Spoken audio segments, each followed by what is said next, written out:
Hello everyone. You started going through that particular soft copy which I have shared to you in the groups. ఆ soft కాపీలో అన్నీ అవసరం లేదు, కానీ ఏవి చదవాలన్నది కూడా డౌట్ వస్తుందిగా మళ్ళీ మీకు. ఇదో సెకండ్ క్వశ్చన్ నెంబర్ 1 అయితే ఎన్ని చదవాలని. But my suggestion is you just read it like a novel. అర్థమైనా కాకపోయినా you read it like a novel. Because whenever we would be starting up the geomorphology on Monday, keywords should not appear in the file very alien to you. That is the target. Target is you learn the entire dictionary and come and sit here and teach me geography. This is not the target. Target is very clear. ఇప్పుడు ఎట్లుంటుందంటే sir, నేను మీకు ఏదన్నా భగవద్గీత ఇచ్చిన అనుకోండి, దాంట్లో కృష్ణుడు గీతోపదేశం ఒక దగ్గర చేసి ఉంటాడు. అది మీకు ఆల్రెడీ చూసి ఉంటే సార్ గీతోపదేశం 8th చాప్టర్లో చేసిండు, it is easy that we will go through it అన్నట్టు ఉంటుంది. మీరు భగవద్గీత ఓపెన్ చేయలే, లాస్ట్కి ఎప్పటికోవచ్చు భగవద్గీత ఓపెన్ చేసి అసలు కృష్ణుడు ఏడి అన్నారు అనుకోండి, ఆ అవుట్ రైట్ గేమ్ ఉండొద్దు. You should not get that alien figure nature అన్న ఉద్దేశంలో సాఫ్ట్ కాపీ ఇచ్చిన. ఎవరైతే సైక్లికల్ బ్యాచెస్లో ఉన్నారో వీళ్ళకి ఈ బ్యాచ్లో, నేను పాత బ్యాచ్ ఎగ్జిస్ట్ చేసే ఉన్న దాంట్లో ఉన్నాయి, దీంట్లో పెడుతున్నాం. మీరు టెన్షన్ పడకండి ఏదో కొత్తది పెట్టేస్తున్నాను. మీకు ఓ రోజు నేను 3 hours కూర్చొని మొత్తం ఫైల్స్ అన్ని పెట్టాను, స్కాన్ కాపీ. ఆ స్కాన్ కాపీసే ఇక్కడ ఫార్వర్డ్ చేస్తా. ఆ గ్రూప్ ఏం డిజాల్వ్ చేయలేదు, ఏదైనా కంటెంట్ ఉంటే దానిలో షేర్ చేస్తా. నిన్న క్లైమెటాలజీ వరకు చూసినాం కదా sir.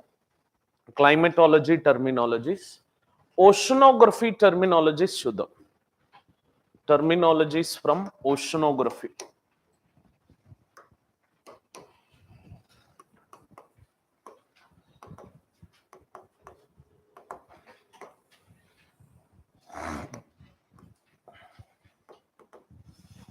Continental shelf.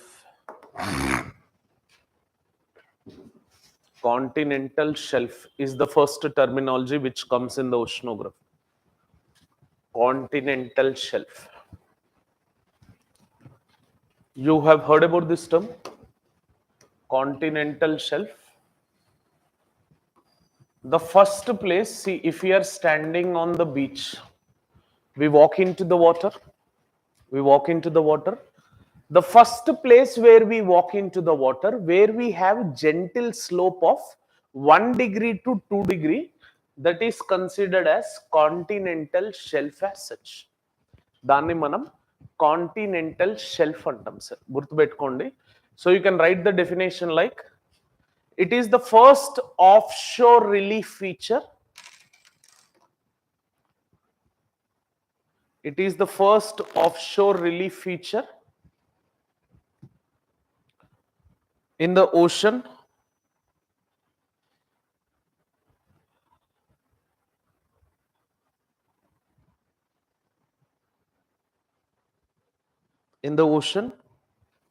which has a very gentle slope. First day, which batch you are? You came to test me. Good.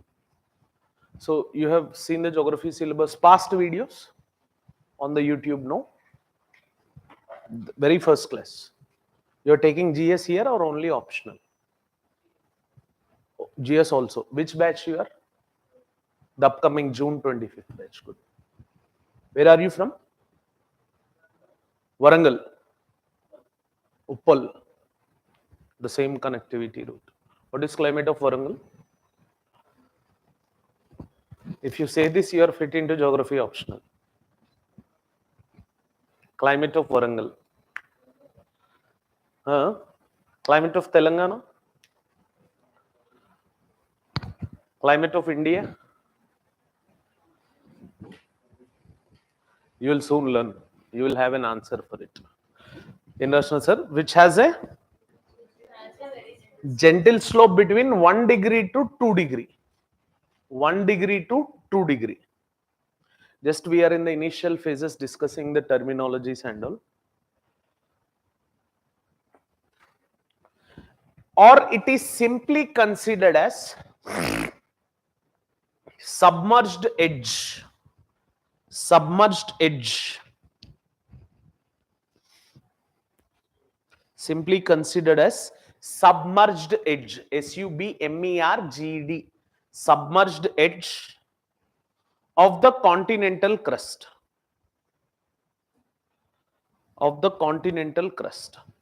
okay.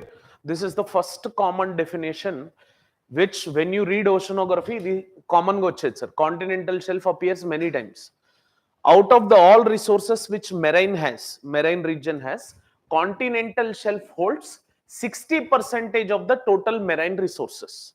This first keyword sir, most common keyword whenever you read about oceans comes with continental shelf. Next common keyword which comes is continental slope. Continental slope. Then sir same undi.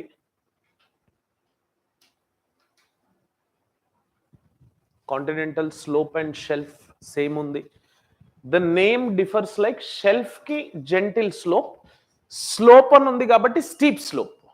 ఇప్పుడు in some regions ఇది continental shelf. After the continental shelf, in certain margins, we would be having steep slopes. We shall be having steep slope formations, and these particular slope formations would be having a degree angle of 45 degree. Average slope on it, 45 degree untadi. From then we would be starting up with the main oceanic crust. So continental shelf and oceanic crust which is there, that connectivity zone is called as steeper slope. Steeper slope or continental slope, where the average slope itself is 45 degree. Sometimes it reaches 70, 90. And interesting, this slope determines its fate. Geography lo slope ఎంత important అంటే slope is determining it's faith. ఇది slope ఎక్కువ ఉండడం వల్ల ఏం జరుగుతుందంటే sediments ఏవి కూడా డిపాజిట్ అవ్వవు ఇక్కడ. ఎవ్రీ స్లోప్ దగ్గర ఏమైతాయి అంటే sediments will watch away, and this region doesn't have any important mineral resources at. అట్లా మనం కాంటినెంటల్ స్లోప్ అనగానే first thing slippery slope, no deposition of sediments, hence entire depositions would be accumulated along this particular zone. Are you getting this point clear? So continental slope definition, right sir? Definition, see I am giving one liners to you so that it becomes easy for your appreciation. It's a steep slope beyond the shelf. It's a steep slope beyond the shelf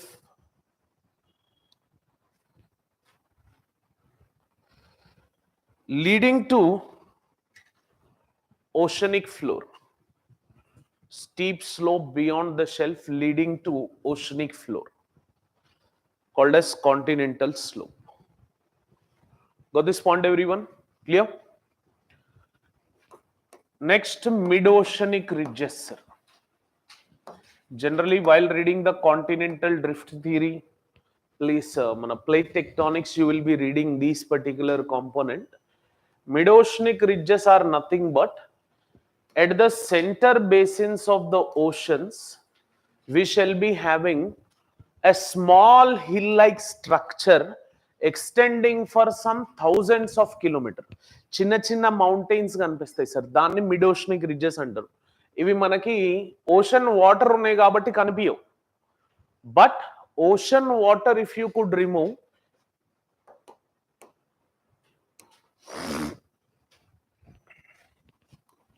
we can see these particular mid-Atlantic ridges. Atlantic Ocean లో best possible figure కనిపిస్తుంది sir. Atlantic ocean open చేస్తున్నాను. మనం ఓషనోగ్రఫీలో చదివేటప్పుడు oceanic floor configuration of Atlantic ocean, Pacific ocean, Indian ocean అని చదువుతాం. Atlantic ocean చూడండి కనిపిస్తుంది. ఆ అట్లాంటిక్ ఓషన్ లో most common feature mid oceanic ridge, small hill like structure extending for thousands of kilometres. ఇట్లాంటి వాటిలలో మిడ్ ఓషనిక్ రిడ్జెస్ అంటాం sir. ఓకేనా? అయితే ఇవి వాటర్ పైకి రైజ్ అవ్వవు sir because of basaltic and acidic lava differentiations. మనకి బేసిక్ లావా, ఎసిడిక్ లావా అని ఉంటుంది. Volcanism chapter we would be understanding what is the difference of basic lava and acidic lava. In that consideration we are going to learn. Are you getting this? So here mid-oceanic ridge definition, right sir?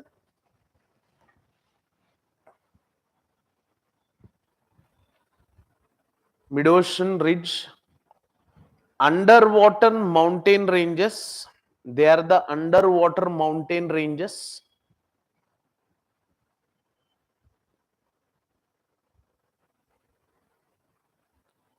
Underwater mountain ranges formed by plate divergence. Mid-oceanic ridges ante underwater ఓ page తీసుకొని రాసుకోండి, ఒక page paper pen ఇవ్వండి. Underwater mountain ranges formed by plate divergence. ఓకేనా sir? Mid-oceanic ridge most common గా కనిపించేది మనకి. మనం ఓషనోగ్రఫీలో చదివితే అట్లీస్ట్ ఎవ్రీ టాపిక్ మనం మిడ్-ఓషనిక్ రిడ్జ్ గురించి మాట్లాడతాం. Next ocean trench. ట్రెంచెస్ అని విన్నారు కదా సార్? ఓషన్ ట్రెంచెస్ అని వినుంటారు కదా. Ocean trenches, the deepest depressions in the oceans, they are called as ocean trenches. The deepest depressions in the oceans, they are called as ocean trenches. The deepest depressions in the oceans. General గా మనకి geomorphology కనెక్టివిటీలో నేర్చుకుంటాం sir. In geomorphology we have learnt about subduction. Subduction as a keyword. Subduction is nothing but one slab moving under the opposite slab. Subduction antam. Itla lopalki vellipote mantle loki. Wherever subduction process is active, there the trench is active. Wherever the subduction process is active, the trench is active. Trench. Deep depressions in the oceans and raskondi. Deep depressions in oceans. Deep depressions in the oceans.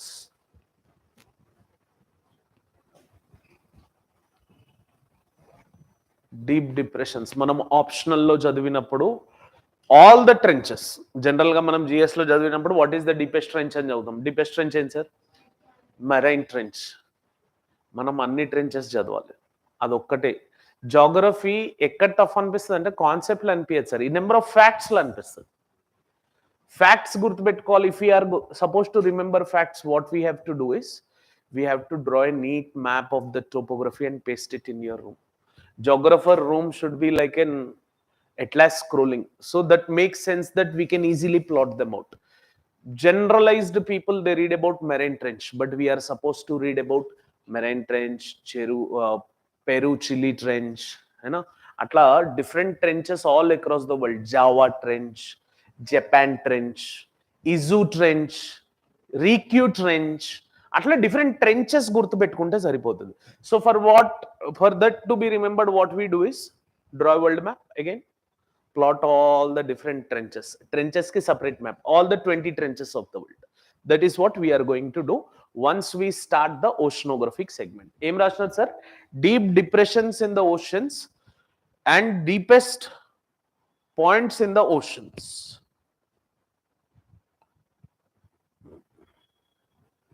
Clear?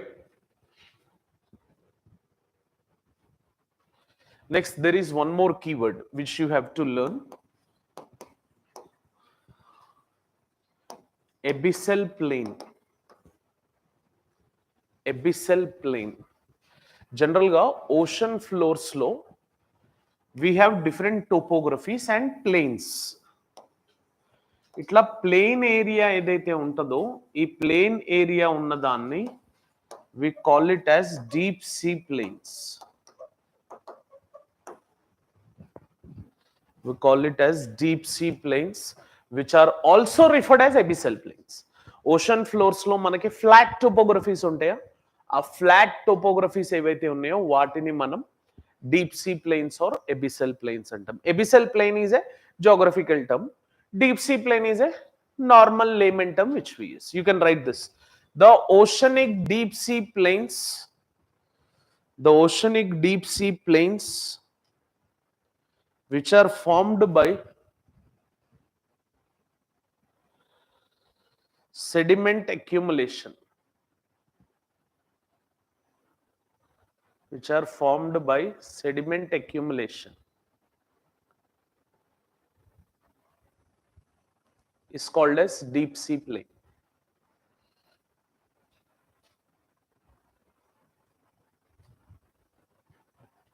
Then next, ఇవి ఓకేనా sir? ఇవి క్లియరా? Continental shelf, continental slope, mid oceanic ridge, ocean trench, abyssal plains. There is one more thing, but that is not a very common thing which we generally use in oceans, which is associated with continental slope itself, that is considered as continental rise.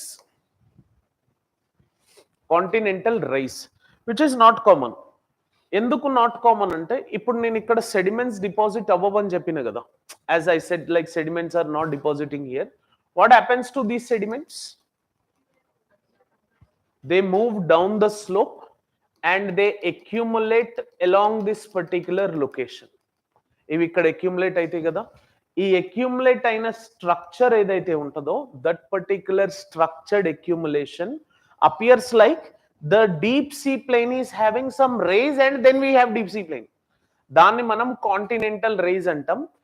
Is this continental slope rich in mineral resources? Is continental rays rich in mineral resources? Why? Because it has sediments which are deposited in it. Are you getting this?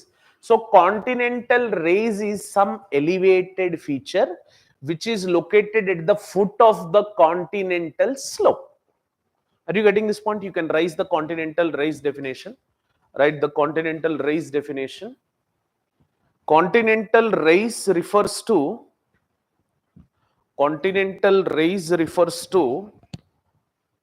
the accumulated sedimental zone, the accumulated sedimental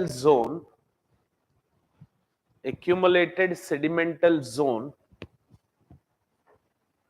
at the foot of the continental slope, at the foot of the continental slope.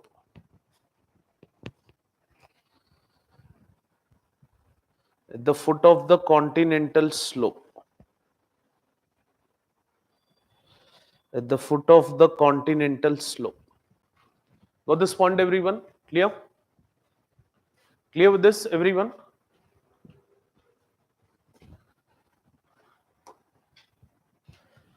Now the typical terms come. ఇదైతే basic terminology, అవి ఈజీనే, కానీ ఓషనోగ్రఫీలో మన తలదినే కొన్ని concepts ఉంటాయి sir, terminologies. ఆ టర్మినాలజీస్లో first one thermocline. These are going to make the rupture. But if we are going to understand it, process goes very smoothly. But if you are not understanding between thermocline, halocline, pycnocline, gone. ఒకదానికొకటి రాసేస్తారు. జనరల్గా I have observed common phenomena is like thermocline గుర్తురాదు ఎగ్జామ్లో. Halocline refers to so and so the temperature increase zone. No. Stipulatedly, if you are going to know that, then only write. Thermocline lo రాయండి sir. It is the layer in the ocean where temperature changes rapidly with depth. Layer in the ocean where temperature changes rapidly in the depth.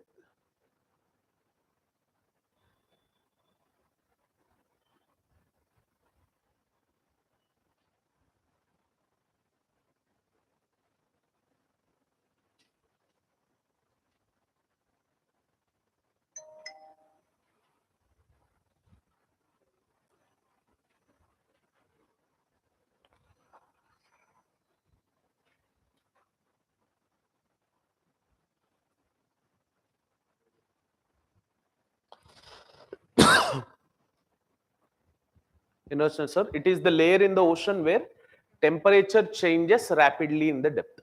Oceans lo manam different layers lo vertical temperatures calculate chestam sir. Constant temperature zone. Clear? And ఇక్కడ నుంచి temperature డ్రాస్టికల్గా reduce అయిపోతుంది. మళ్ళీ we would be having some constant zone and it changes from place to place. ఈ rapid change in temperature zone అని చూసారా, దాన్ని thermocline line అంటాం. So that is what we are going to see the graphing of these particular maps. ఏం రాసిన sir ఒకసారి repeat చేయండి. It is the layer in the ocean wear. Then next, halocline. Don't get confused between this thermocline and halocline. Halocline.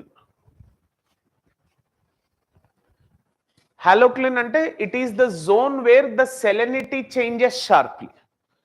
Thermocline ante ఏంటి sir? Temperature changes sharply. ఇక్కడ salinity changes sharply. Salinity changes sharply.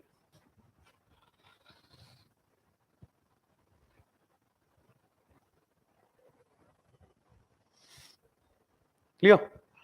Next, pycnocline. దీనిలో C silent sir. pycnocline అంటారు general మనం pronunciation pycnocline, కానీ C silent. వాస్తవంగా అయితే pycnocline zone అంటారు. Temperature అయిపోయింది, సెలినిటీ అయిపోయింది, మిగిలింది ఏంటి sir? Density. It is the zone where density changes rapidly. Density changes rapidly. It is the zone which have the density changes rapidly.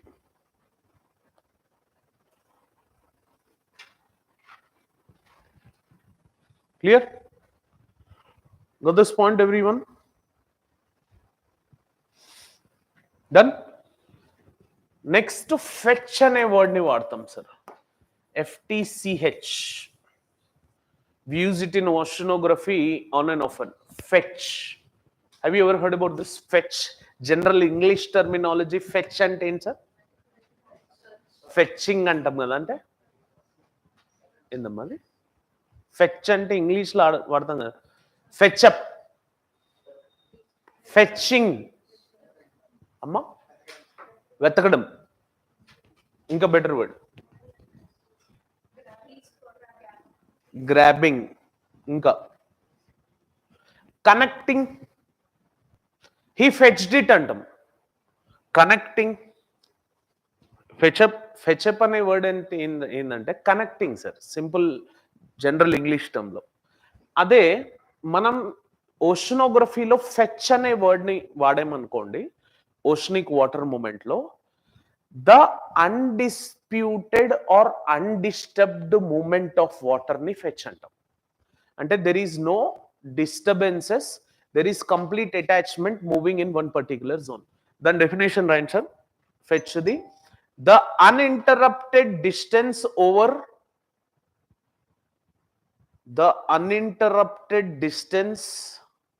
over which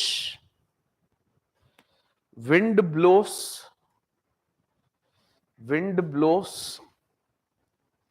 to generate waves. The uninterrupted distance over which the wind blows to generate waves. Because waves have direct connection with the wind. Waves అనేవి ఏంటి sir? It's a horizontal movement of water which are generated by the friction associated with the wind, right? So it's an uninterrupted distance over which wind blows to generate waves. Next, water upwelling, sir. Water upwelling, the most common phenomena which actually is the cause for fishing. ఇప్పుడు మనకి oceanic currents అని చదువుతాం sir ముందుకు వెళ్ళినాక. ఆ oceanic కరెంట్స్లో warm oceanic current, ఇక్కడ నుంచి కోల్డ్ ఓషనిక్ కరెంట్ వచ్చింది అనుకోండి, Gulf Stream and Labrador current. ఈ రెండిటి మధ్యలో ఒక వాటర్ అప్వెల్లింగ్ సిచ్యువేషన్ వస్తుంది. Are you getting this?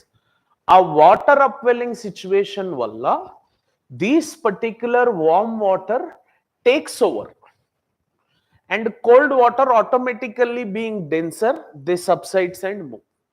Are you getting this?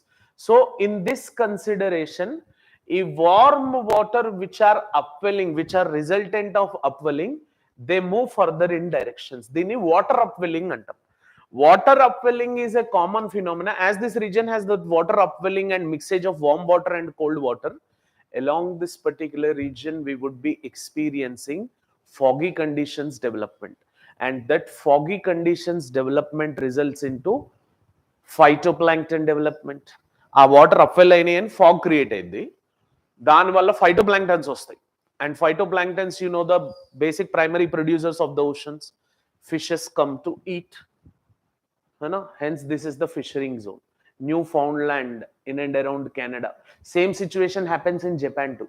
Japan is also one of the leading producers of fishes in the world. So in this particular consideration, water upwelling situations which are there, they generally have this notion. Okay.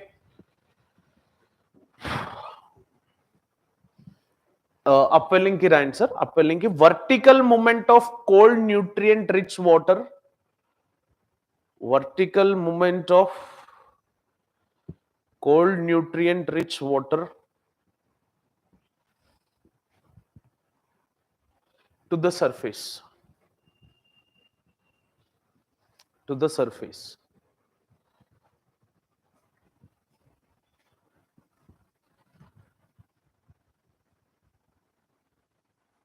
Clear? Got this point? Next, thermocline and sir, it's a graph which is representing the change in temperature kada. ఇంకొక segment ఉంటుంది sir, దాన్ని thermohaline circulation.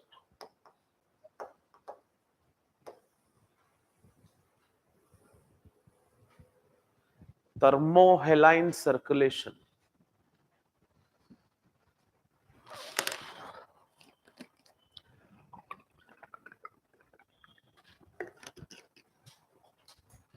జనరల్గా ocean waters throughout the globe move అవుతానే ఉంటాయి కదా sir, ఎక్కడన్నా ఆగుతాయా? Is there any harbour port that it stops there? That continuous movement of oceanic water which are driven by the salinity, temperature and density, that continuous circulation of ocean water is called as thermohaline circulation. Are you getting this point, everyone? You can write this point like thermohaline circulation. It refers to global ocean circulation. Global ocean circulation driven by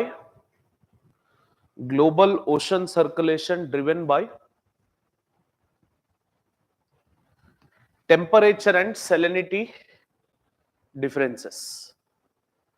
Temperature and salinity differences.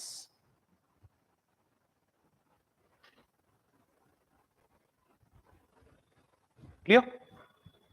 Next, Ekman spiral effect. Have you heard this word? Ekman spiral effect? No? New term? New term? చూస్తే గుర్తుపడతారా? Geography beauty digital బోర్డ్తో ఇంకెక్కువ వస్తుంది, అన్నిటికన్నా ఎక్కువ digital బోర్డ్ని use చేసే జోగ్రఫీయే. బికాస్ మనం వేవ్స్ అంటే వేవ్స్ చూడొచ్చు ఓపెన్ చేసి యూట్యూబ్లో. ఎక్మన్ స్పైరల్ ఎఫెక్ట్ చూపిస్తే చూడండి. ఓషనిక్ కరెంట్స్ బెండ్ అయితాయా సార్?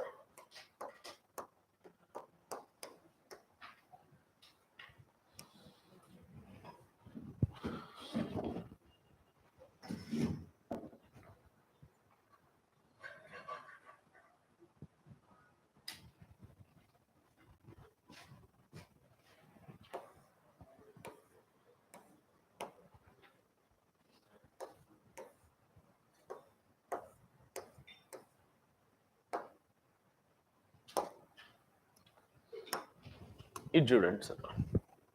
ఇప్పుడు విండ్ ఏ డైరెక్షన్లో ఉంది sir? Perpendicular to the direction of parallel to the direction of the coast. కానీ ఎక్మన్ స్పైరల్ ఎఫెక్ట్ ఏం చేస్తుందంటే, కొరియోలిస్ ఫోర్స్ అనేది నేను ఒకటి చెప్పిన గుర్తుందా? What is Coriolis force? The force rotation of the earth. అంతేనా? Yes or no? ఆ కొరియోలిస్ ఫోర్స్ ఎఫెక్ట్ వల్ల విండ్స్ డిఫ్లెక్ట్ అయితే అని చెప్పిన గుర్తుందా? ఓషనిక్ కరెంట్స్ డిఫ్లెక్ట్ అయితే అని చెప్పిన, ఏరోప్లేన్స్ డిఫ్లెక్ట్ అయితే అని చెప్పిన, మిజైల్స్ డిఫ్లెక్ట్ అయితే అని చెప్పిన. Everything is deflecting. If you are in air following from, మొన్న మా ఫ్రెండ్ అదేం పైనుంచి ఫ్లైట్ నుంచి జంప్ చేస్తారు, ఏంటది పారాగ్లైడింగ్, అది చేసిండు. నాకు అసలు బిగ్గెస్ట్ డౌట్ ఏంటంటే, he's jumping from some unknown location in the air, right? How that fellow is landing in that arena of their group itself? ఇప్పుడు ఆన్నే ల్యాండ్ అవ్వాలని ఏముంది, పక్కన సముద్రం కూడా ఉంది సార్, వాడు ఆ సముద్రంలో పడిపోవచ్చు కదా. అంటే they knows the location from where if they would drop them, they would reach that particular location. వాడు అక్కడ ఎక్కడైతే పెడతాడో finally he comes, and due to this Coriolis effect he would be moving and he would be junctioning. Anything on this earth which is moving that has Coriolis effect. మనం చిన్నప్పుడు బొంగరం ఆట ఆడేది గుర్తుందా? మీరు బొంగరాన్ని ఎంత తిప్పినా అది రివర్స్ డైరెక్షన్ లో మూవ్ అవ్వదు. Force of acceleration will stop. ఇంకోటి వాష్ బేసిన్ ఉందా, వాష్ బేసిన్ లో వాటర్ తిప్పి చూడండి, తర్వాత బ్రేక్ లో వెళ్ళినప్పుడు ఒక డైరెక్షన్ లోనే తిరుగుతాయి వాటర్. మీరు రివర్స్ తిప్పే ప్రయత్నం చేయండి, I will give you blank cheque now. If you go to southern hemisphere, the water in that wash basin also moves in different direction, in anti-clockwise and clockwise direction. Why? Coriolis effect. And right from our eye point, Coriolis effect is acting. Are you getting this? So in this consideration, Ekman's spiral effect is nothing but the movement of oceanic water which are not completely driven by wind, but which are created by Coriolis effect and wind shear stress. They will change their direction as such. మనం general గా wind ఎటు move అయితే, ఇప్పుడు waves వస్తాయి చూడండి Coast కి, winds which generally come, don't you think winds change its direction on and often? But did waves change its direction on and often? Why? Because it is because of the Ekman transport or Ekman spiral effect which is created. Are you getting this point? ఇది రాయండి sir, ఏం రాస్తున్నారు side heading లో? ఎక్మెన్ spiral effect అని రాయండి. The spiral shaped current due to Coriolis effect, the spiral shaped current due to Coriolis effect and wind stress, due to Coriolis effect and wind stress, due to Coriolis effect and wind stress. దాన్ని Ekman spiral అంటాం sir. Coriolis effect is acting here. మీరు Ekman's explain the direct question దీంట్లో. They are not going to ask any indirect question. Explain the Ekman spiral effect on the oceanic currents. దానిలో మీరు Coriolis force ని impart చేస్తూ in which direction the oceanic currents are moving you are supposed to explain. Are you getting this point? Is this clear? Shall we move further? Shall we move further? Next one, Gyre circulation, sir.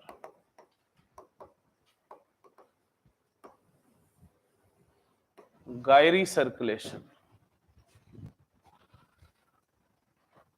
Gyre circulation. Generally, if you see the oceanic currents map,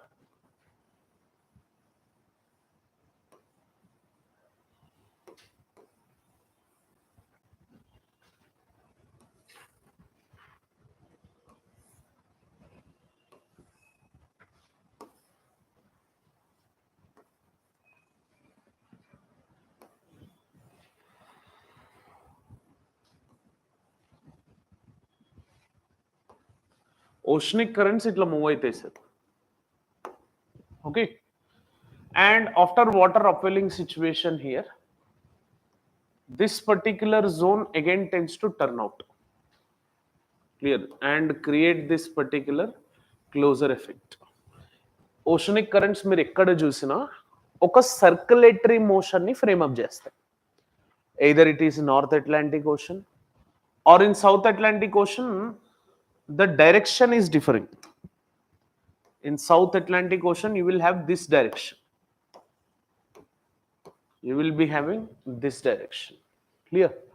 So in this particular consideration, we have this particular Gyre effect as such. ఈ circulation ఉంది చూసారా, దాన్ని గైరీ అంటారు.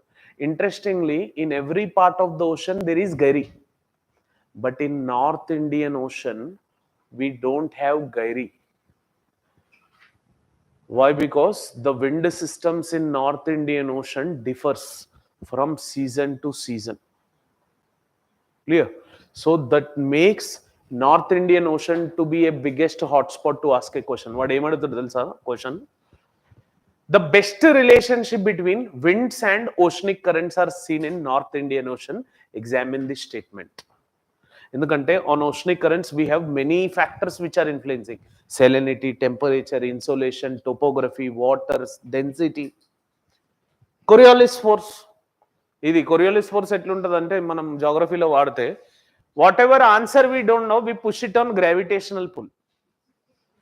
As Newton has given some good gravitational pull, అది ఎట్లయితే ఉంటుందో geographyలో మీకు ఏ answer అన్న డైరెక్షన్ గురించి రాలేదనుకోండి, what should be your answer? Coriolis force. Are you getting this? అట్లా in the North Indian Ocean there is no Gyre, which is interesting. ఎక్కడ Gyre ఉంది అని ఎందుకు వాడు అడగడు క్వశ్చన్. నార్త్ ఇండియన్ ఓషన్ లో Gyre ఎందుకు లేదు అన్న దాని మీద క్వశ్చన్ అడుగుతాడు.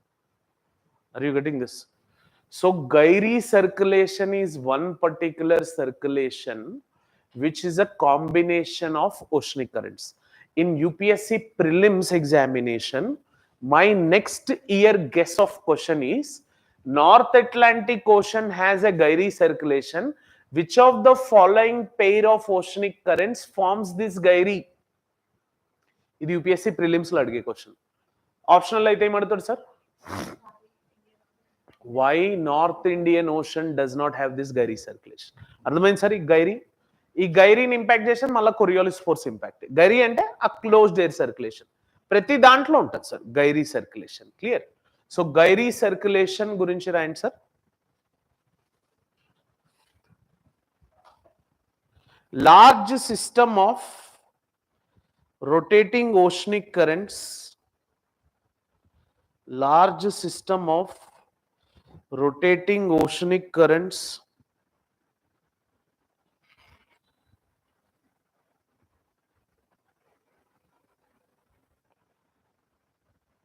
large system of rotating oceanic currents is called as Gyre, is called as Gyre.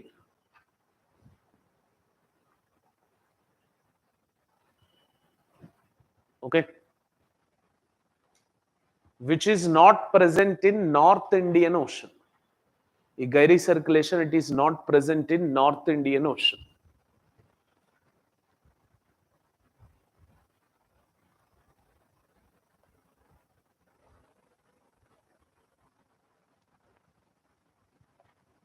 Okay, అచ్చా ఇంత చదువుతున్నాం, salinity definition చదువుపోతే ఎట్లా? We are reading all terminologies in oceanography. What is definition of salinity? This is most important concept, but still we don't know what is the definition. We know what is salinity, but not the definition.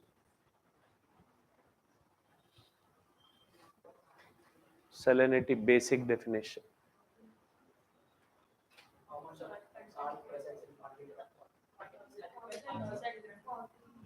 1 liter of water అంటే అది ఇక మనం kerosene oil అమ్మినట్టే ఉంటుంది. 1000 grams of sea water. Then answer salinity definition. Right? Salinity refers to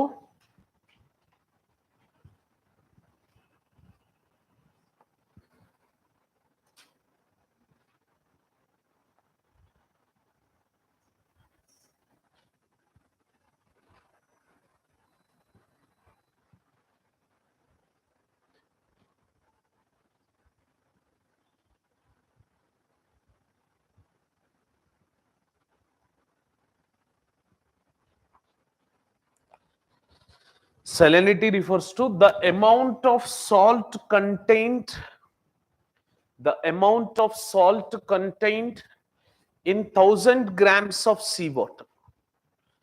In 1000 grams of seawater. Okay, no? whenever the oceanography comes, the mix of oceanography and climatology, కొన్ని key terms వస్తాయి sir మనకి, which are very typical.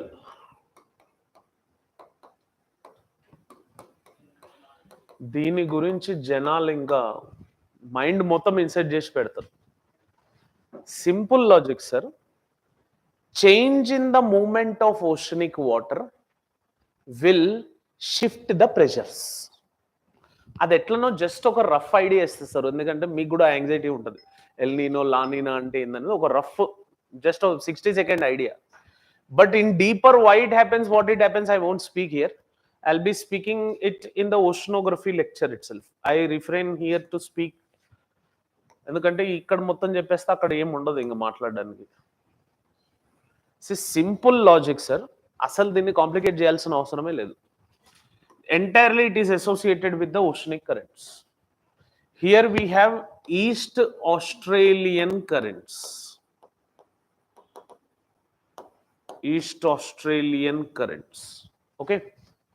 ఇక్కడ మనకి Peruvian current అనేది ఒకటి ఉంటుంది sir. East Australian current and Peruvian current అనేది ఒకటి ఉంటుంది. అండ్ ఈస్ట్ ఆస్ట్రేలియన్ కరెంట్ ఏదైతే ఉందో ఇది వార్మ్, పెరూవియన్ కోల్డ్. ఇది general moment in Pacific Ocean sir. ఇక్కడ వార్మ్ వాటర్ ఉన్నాయంటే టెంపరేచర్స్ వార్మర్ ఉన్నట్టేగా. వార్మర్ టెంపరేచర్స్ ఉన్నాయంటే ఆబ్వియస్లీ లో ప్రెషర్ కండిషన్స్ ఉంటాయి సార్. ఎందుకు ఉంటాయి అన్న దానికి క్లైమటాలజీలో ఒక ఆన్సర్ వస్తుంది. ఆన్సర్ ఏంటంటే, ఓ ఫ్లో చార్ట్ ఉంటుంది, నేను రాపిస్తాలేండి అక్కడ, ఇక్కడ మీరు డోంట్ క్లబ్ ఇట్ అగైన్, నేను జస్ట్ మీకు ఐడియా గురించి చెప్తున్నా. Air when it is heated worms, increases volume, becomes lighter,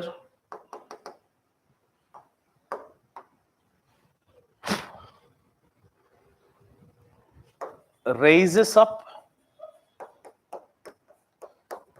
pressure falls,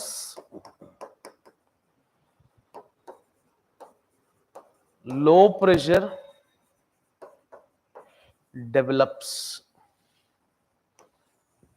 Low pressure develops. This is what the situation is. Low pressure develops. ekkada air column heat aina sir, ide strategy. Air heated, warm aitadi, a warm ainadi volume increase chestadi, lighter aitadi, it starts rising upwards.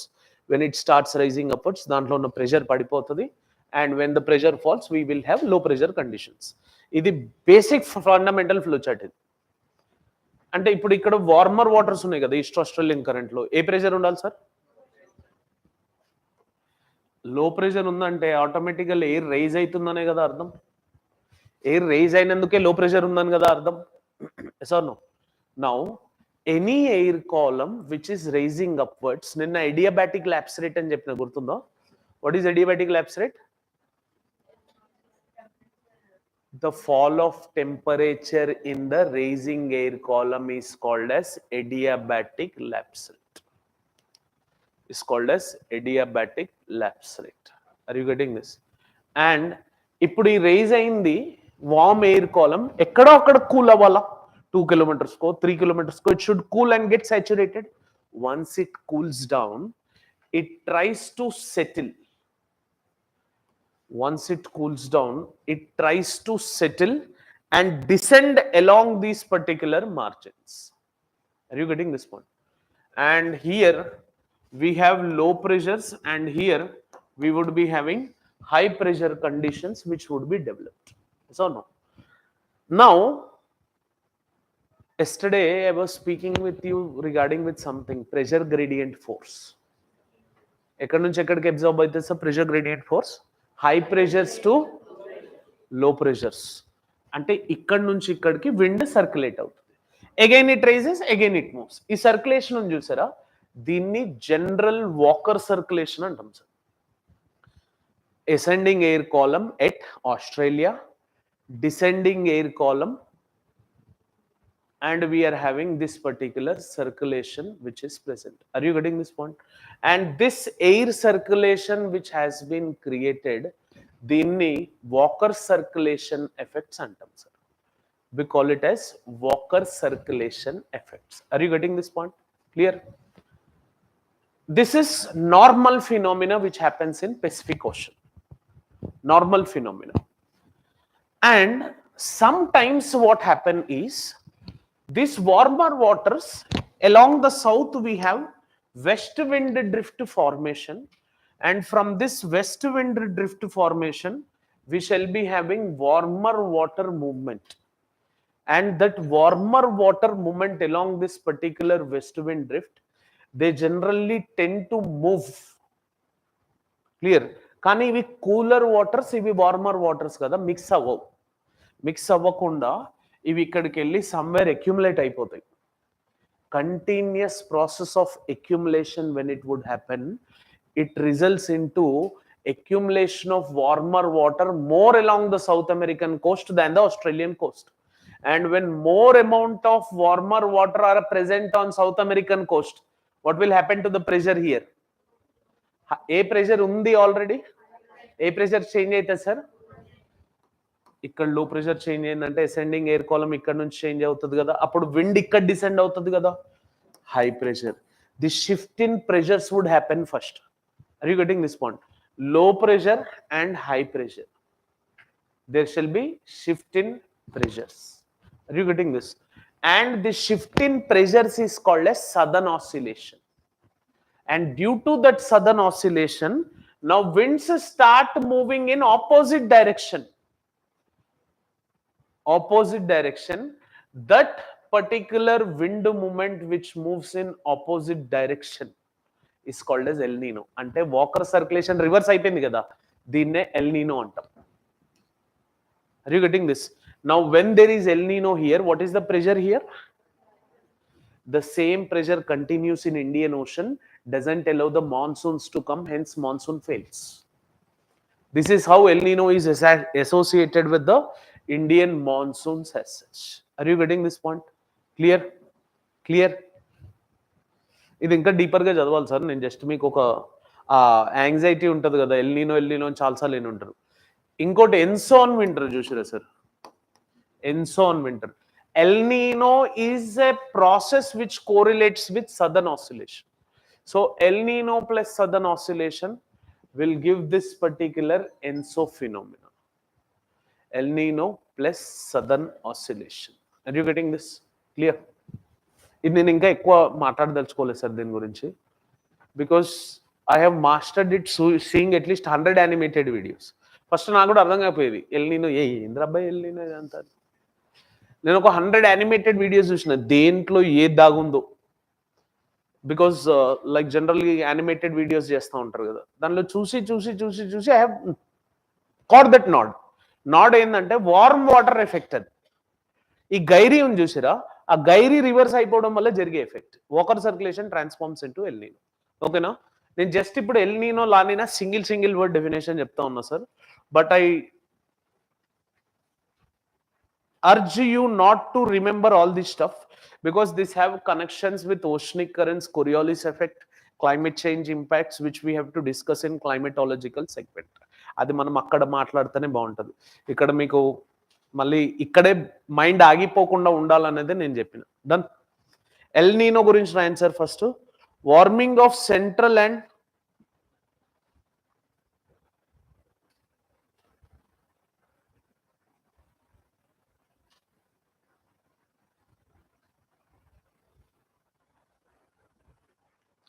warming of central and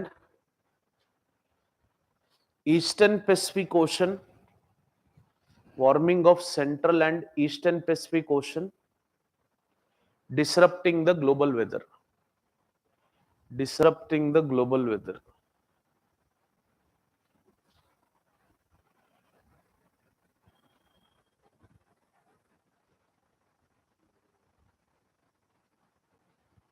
Clear? Next La Nina గురించి రాయండి sir. 1 line రాపించిన 100 pages రాసినా సరిపోదు L నీనోకి. కానీ మనం exam oriented కదా చదవాల్సింది. ఎంతవరకు అవసరమో అంతవరకు నేను చెప్తాను సార్ ఓషనోగ్రఫీ చెప్పినప్పుడు. La Nina, it is the cooling phase of ENSO leading to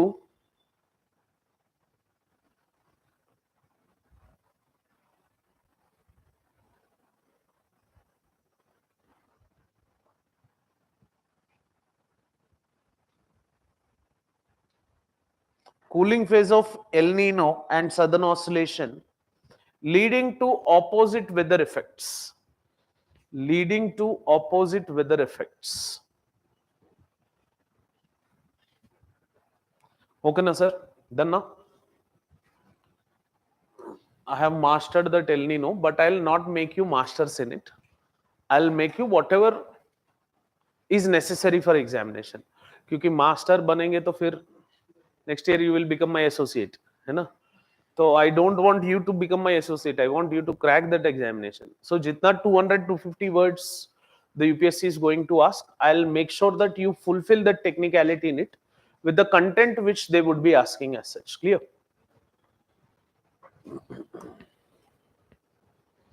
Next movements lo chuste, we have three movements of the ocean, sir.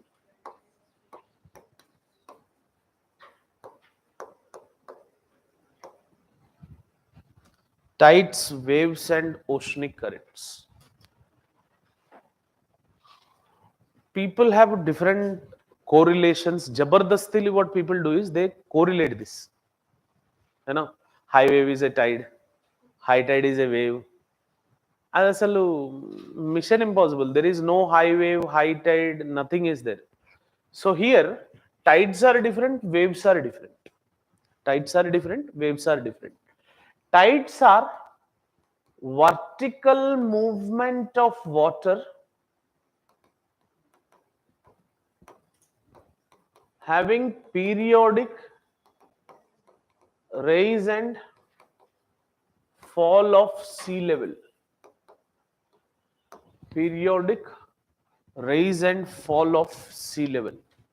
Vertical movement of water having periodic rise and fall of sea level, then tide antam sir general. Then what is wave?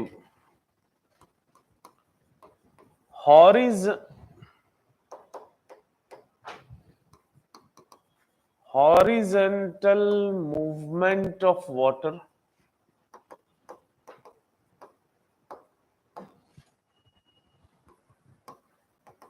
which are created due to the friction generated by wind.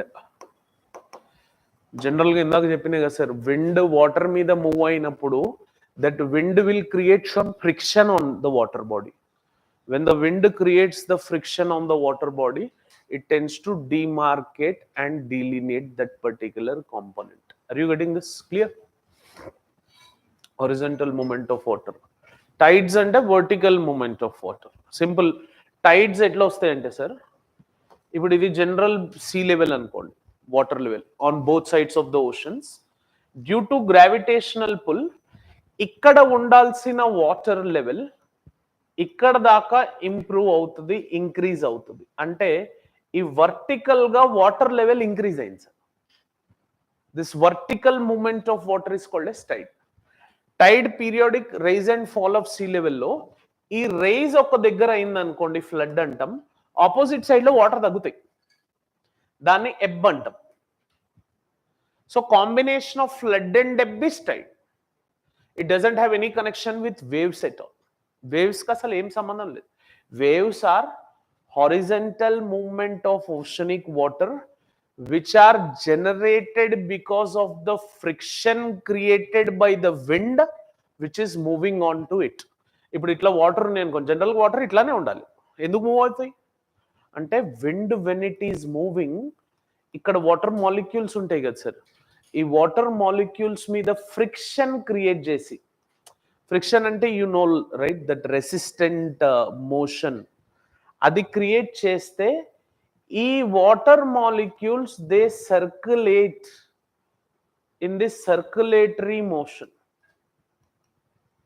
Circulatory motion. They move in this particular circulatory motion, and ఆ circulatory motion లో move అవుతున్నది మనకి ఇట్లా కనిపిస్తుంది. ఇదైతే కనిపించదు కదా ఆ స్పైరల్ ఎఫెక్ట్. వేవ్స్ ఎట్లా కనిపిస్తాయి మనకి? ఈ డైమెన్షన్ లో కనిపిస్తాయి. Having wavelength, wave height, trough, crest, దాని కాంపోనెంట్స్, మనకి దాని వేవ్ హైట్ ని యాంప్లిట్యూడ్ అంటాం, వేవ్ లెంత్ ఉంటుంది, wavelength is inversely proportional to wave height. అట్లా మనం వేవ్ కనిపిస్తూ ఉంటుంది. ఇది వేవ్, ఇది tide. Waves come on and off and. Tides do come because of gravitational pull of sun and moon. Are you getting this point, everyone? Next, ocean currents. ఈ రెండు కాకుండా most common moments are oceanic currents, which actually have greater impact on the climate, which have greater impact of the transportation. దీనికి నా దగ్గర ఒక layman definition ఉంది sir. You write the layman definition itself. No need to write the technicality of that bulk, massy nature and all. Write the layman definition of ocean currents. Bulk mass of water, bulk mass of water moving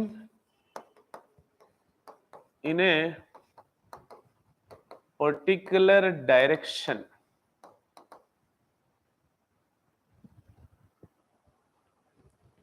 for longer distance is called as oceanic current. Is called as oceanic current.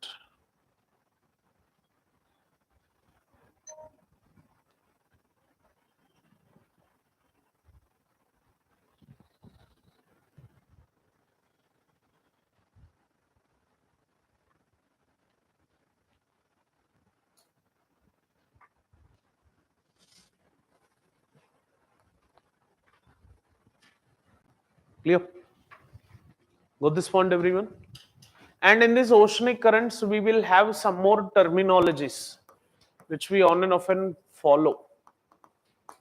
Drift, current, stream.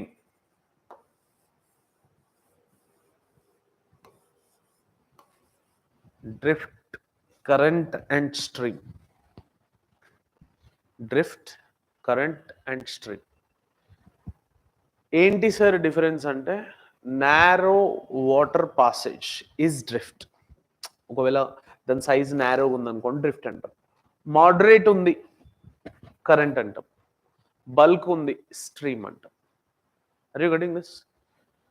Drift, current, stream. ఇది రాసుకోండి sir కొంచెం.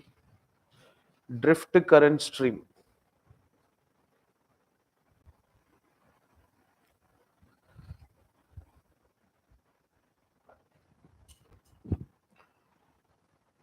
Got this point, everyone? Clear?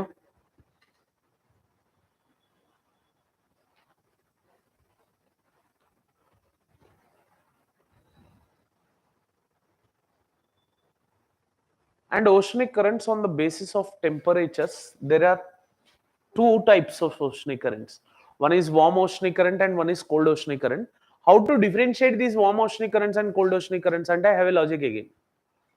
Those which are moving from lower latitude to higher latitude, warm. Higher latitude to lower latitude, cold. You can differentiate this. Brackets low answer. Oceanic currents are of two categories. Oceanic currents are of two categories.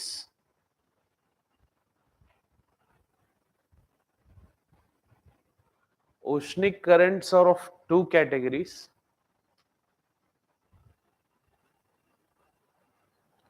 On basis of temperature. On basis of temperature.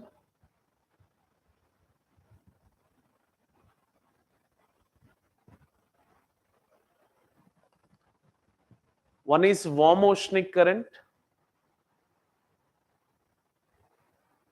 One is cold oceanic current. Okay?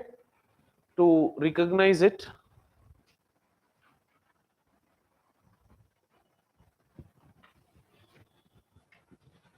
lower latitude to higher latitude, warm oceanic current. Lower latitude to higher latitude, warm oceanic current. Higher latitude to lower latitude, cold oceanic current.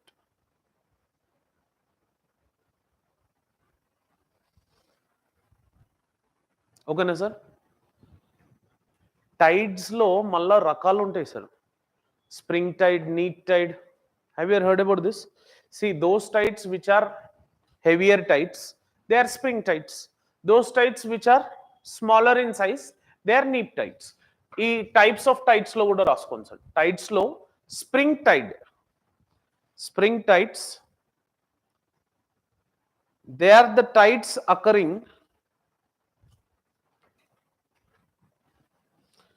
during new moon and full moon day. They are the tides occurring during new moon day and full moon day. Clear? Next, neap tides. Neap tides. They are lower tides during first and third quarter moon phases.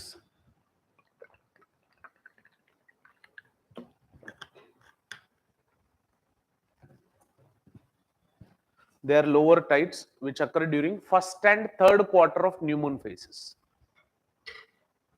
అంటే ఏం లేదు sir, సింపుల్గా moon takes 28 days for one revolution. Every 7 days ని మనం calculate చేస్తాం, first quarter second quarter అని. ఇప్పుడు earth ఇట్లా ఉంది చూసిరా, ఇది మూన్, ఇది ఫుల్ మూన్ డే అనుకోండి, ఇది new moon day.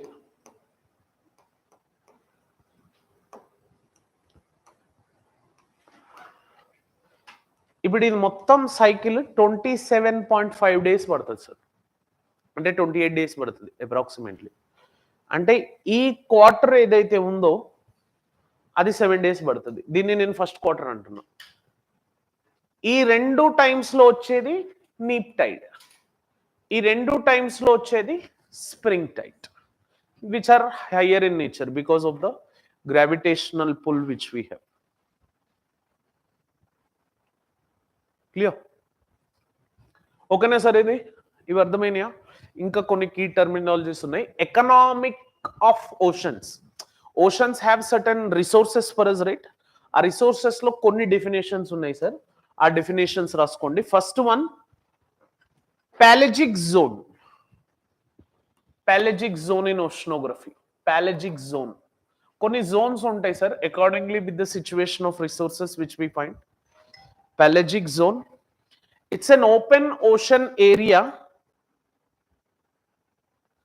Pelagic zone, it's an open ocean area which is not close to the bottom, which is not close to the bottom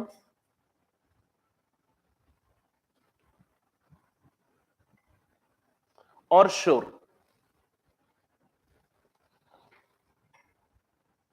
Or shore. దాన్ని open region ని పెలజిక్ zone అంటాం sir. For example, if this is the shore, if this is the shore, neither this zone is closer to this shore nor the zone is closer to this bottom. ఈ open area zone అని చూసారా, దీన్ని pelagic zone అంటాం sir, pelagic zone. Okay. Second one, benthic zone. Benthic zone. Benthic zone, it's the ecological region of the oceanic floor. It's the ecological region at the oceanic floor. దీన్ని benthic zone అంటాం sir. ecological region of the oceanic floor. ecological region అంటే ఏంటి sir?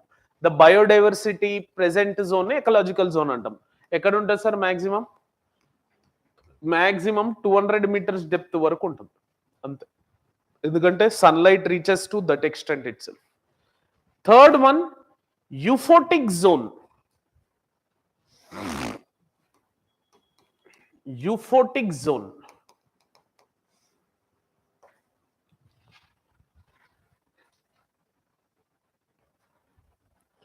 Are simply photic zone అని కూడా అంటారు sir దీన్ని.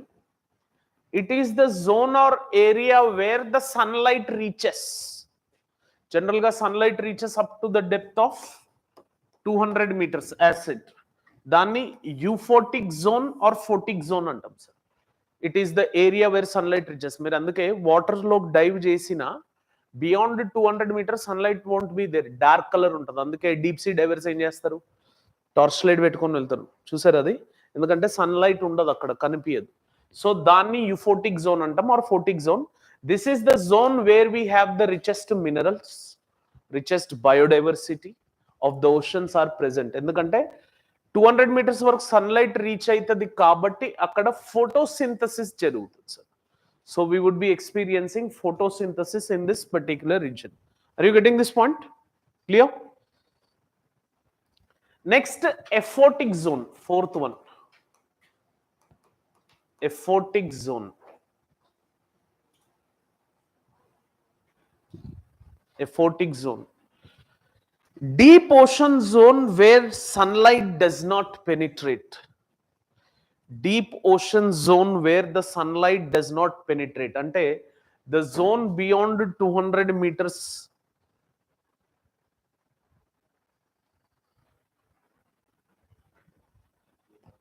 the zone beyond 200 meters, దీన్ని ఎఫోటిక్ zone అంటాం. Got this point everyone? ఈ నాలుగు గుర్తుంటాయి సార్ జోన్స్ ఇవి. Pelagic zone, benthic zone, euphotic or photic zone and aphotic zone. గుర్తుంటాయి ఇవి. నెక్స్ట్ లాస్ట్ 4 definitions ఉన్నాయి sir, 4 key terminologies where we study in oceanic marine resources. అక్కడ చదువుతాం ఇవి. ఈ 4 key terminologies రాసుకోండి. Biogenous sediments,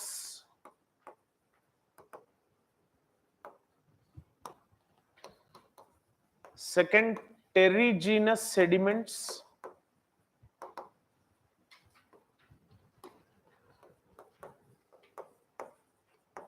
third hydrogenous sediments,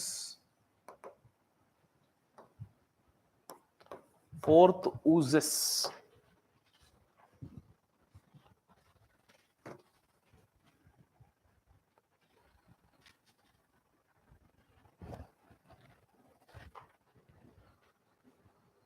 Biogenous sediments లో రాసుకోండి sir. They are formed from shells and skeletons of marine organisms.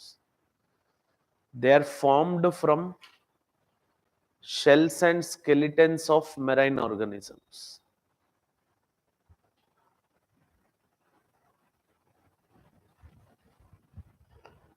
They are formed from shells and skeletons of marine organisms.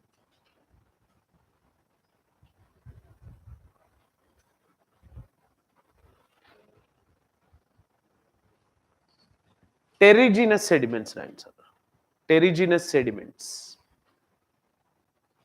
Terrigenous sediments. They are derived from land through rivers, wind, and glacier. They are the sediments derived from land through river, wind, and glacier. To river, wind, and glacier.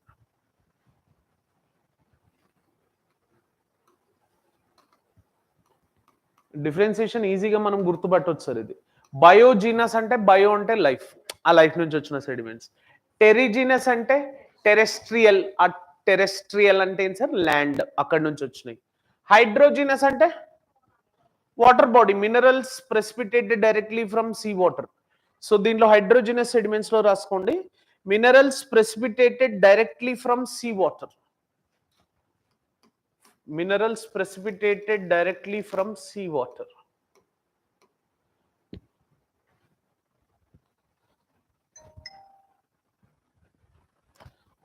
Oozes and separate గా చదువుతాం sir మనం. ఇక్కడ star mark పెట్టుకోండి. Question ఓజెస్ మీదనే వస్తుంది. ఓజెస్ లో మళ్ళీ types ఉంటాయి, ఆ టైప్స్ ని చూడాల్సి ఉంటుంది మనం. ఓజెస్ అంటే deep sea sediments which are rich in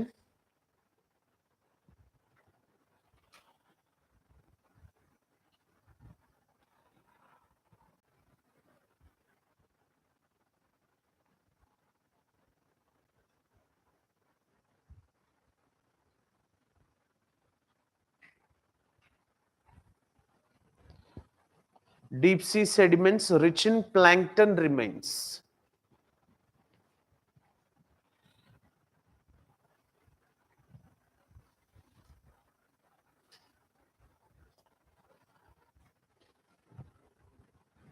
Clear? Done? maximum I tried to cover everything. Exclusive economic zone అనేది ఒకటి రాసుకోండి సార్, అది కూడా ఇంపార్టెంటే. ఈఈజెడ్ అంటాం. It extends up to 200 nautical mile. Exclusive economic zone, it extends up to 200 nautical mile, where for our country India, if you could see, 12 nautical mile is the territorial water,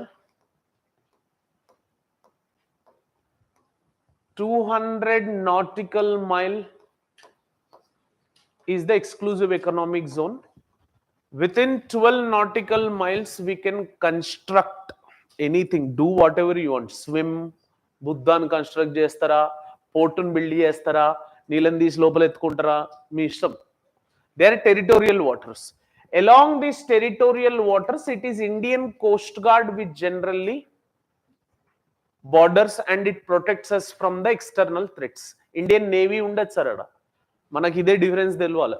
Indian navy ఉంటుంది, navy war అప్పుడు వస్తుంది, అయినా INS Vikrant వేసుకొని తర్వాత వస్తుంది. INS Vikrant నడి తిప్పితే మనం బడ్జెట్ అంతా డే పెట్టాలి. ఇక్కడ ఉంటాయి ఐఎన్ఎస్ విక్రాంత్, ఐఎస్ విక్రమాదిత్య, ఇవన్నీ పోర్ట్లో ఉంటాయి, అక్కడ మాక్ డ్రిల్స్ జరుగుతూ ఉంటాయి. ఇక్కడ ఇండియన్ కోస్ట్ గార్డ్ ఉంటారు. వార్ లైక్ సిచ్యువేషన్ లో కోస్ట్ గార్డ్ వెనక్కి వచ్చి నేవీ ఫార్ ఫ్రంట్ లోకి వస్తుంది. ఇక్కడ దాకా మన టెరిటరీ, మన ఇష్టం వచ్చింది చేసుకోండి. ఆడ పోర్టే కడతారా, రోడ్డే వేస్తారా, ముంబై లాగా ఇంకా కాంక్రీట్ వేసి డెవలప్ చేస్తారా, you do what ever you want.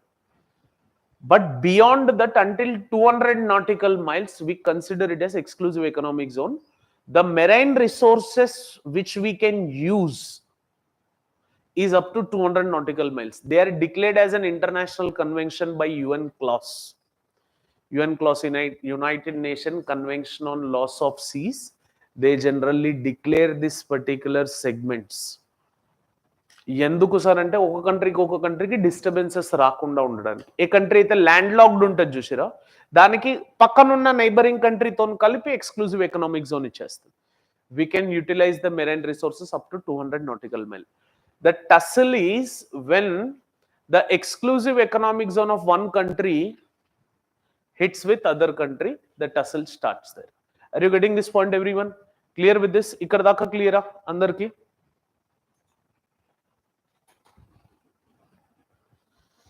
ఇది రాసుకోండి సార్, ఎక్స్క్లూజివ్ ఎకనామిక్ జోన్ గురించి రాసుకోండి. Exclusive economic zone, it extends up to 200 nautical miles,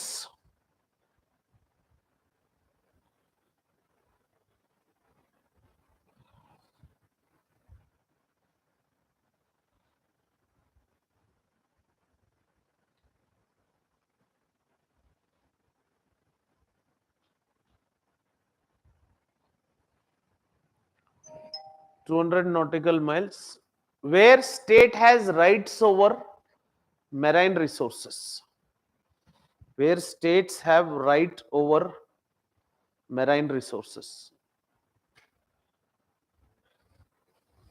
ఓకేనా? ఈ ఆగస్ట్ బ్యాచ్ లో ఉన్న వాళ్ళు ఎవరెవరు బెట? కవిత, మీరు ఆగస్ట్ బ్యాచ్ లో, నిఖిత, ఇంకెవరైనా ఉన్నారా? శ్రీమన్ మీరు జూన్ బ్యాచ్ దాంట్లోనే ఉండే కదా, జూలై, అదే జూలై అది జూన్ జూలై. యు, నిఖిత అంతే, ఇంకెవరు లేరు. Anyone else? మీ పేరు ఏందండి? మీరు జూన్ 18th ఆగస్ట్ బ్యాచ్ లో ఉన్నారు కదా, ఆ బ్యాచ్ లో ఉన్నారా? ఇప్పుడు కొత్త టెలిగ్రామ్ గ్రూప్ లో యాడ్ అయ్యాను అంతా. ఎవరెవరు యాడ్ అయ్యారు చెప్పండి ఇప్పుడు టెలిగ్రామ్ గ్రూప్ లో? ఇప్పుడు 2025 బ్యాచ్ టెలిగ్రామ్ గ్రూప్ లో యాడ్ అయిన వాళ్ళు రైజ్ యువర్ హ్యాండ్స్. 1 2 3 4 5 6 7 8 9 10 11. మీరు యాడ్ కాలేదు కదా లాస్ట్ 3 4? ఎందుకు? అదే రే భయ్, ఫీజు అది ఇది ఉంటే మాట్లాడుకుని యాడ్ చేయించుకోండి కదా. లేదు నీకు అట్ట మన ఇయ్యని డబ్బు కడతారా ఏందిరా? మాకు కట్టేసినాక ఇంకేందిరా? అది కాదురా, నీకు డబ్బు కావాలంటే నేను ఇస్తా, కార్లు ఉంది, అది తీసుకుపోయి కట్టు, ఆ గ్రూప్లో యాడ్ చేయించుకో ఒక నెంబర్. నేను ఎందుకంటే నా ఇంటెన్షన్ ఏంటంటే 60 మెంబర్స్ కన్నా ఎక్కువ తీసుకోవద్దు అన్నది ఒక ఇంటెన్షన్ ఉంది సార్ నాకు. బికాజ్ మార్కెటింగ్ చేసి 100 సైక్లికల్ బ్యాచ్లు కలపొచ్చు, కానీ I want to dedicate completely to the 60. Because I want to make this 60 to పార్ ద ఎగ్జామినేషన్. అప్పుడు నేను మెంటరింగ్ 100 మెంబర్స్ అనుకోండి, నేను చేయలేను. అప్పుడు ఇంకొక మెంటర్ని తోకబెట్టుకొని వానితో కరెక్షన్ చేయించాల్సి వస్తుంది. అది నేను చేయొద్దు అనుకున్నా. అందుకే నాకు కరెక్ట్ ఫిగర్ వస్తే, ఆల్రెడీ 25 మెంబర్స్ ఉన్నారు. ఇప్పుడు మీరు యాడ్ అయితే తెలుస్తుంది దాంట్లో యాడ్ అవుతారా కాదా. ఎందుకంటే 60కి వాళ్ళకి చెప్పేసిన 55 లాస్ట్ ఫిగర్, ఆ 5 నాకు గ్రేస్ ఇవ్వమని చెప్పిన. ఎందుకంటే కొన్ని రికమెండేషన్స్ ఉన్నాయి నా నెత్తిన బయట నుంచి, ఆ 5 వాళ్ళకి ఇచ్చేసిన. అందుకే టెలిగ్రామ్ గ్రూప్లో యాడ్ చేసుకుంటే, మీరు ఏ బ్యాచ్లో ఉన్నారు? మీరు ఏ బ్యాచ్? మరి మొన్నటి నుంచి నేను ఉర్దూలోనే కదా. ఎవరికి? అవును బేటా, నీ పేరేంది? తేజ. నువ్వు ఆ బ్యాచ్లో ఉన్నావా? అప్పుడు వచ్చినావా క్లాసులకి? ఎందుకు రాలే? ఇప్పుడు ఆగస్ట్ బ్యాచ్లో అయిపోయిందని మొత్తం వినలేదు. అది చెప్పినవా కింద? ఏమని చెప్పినావు?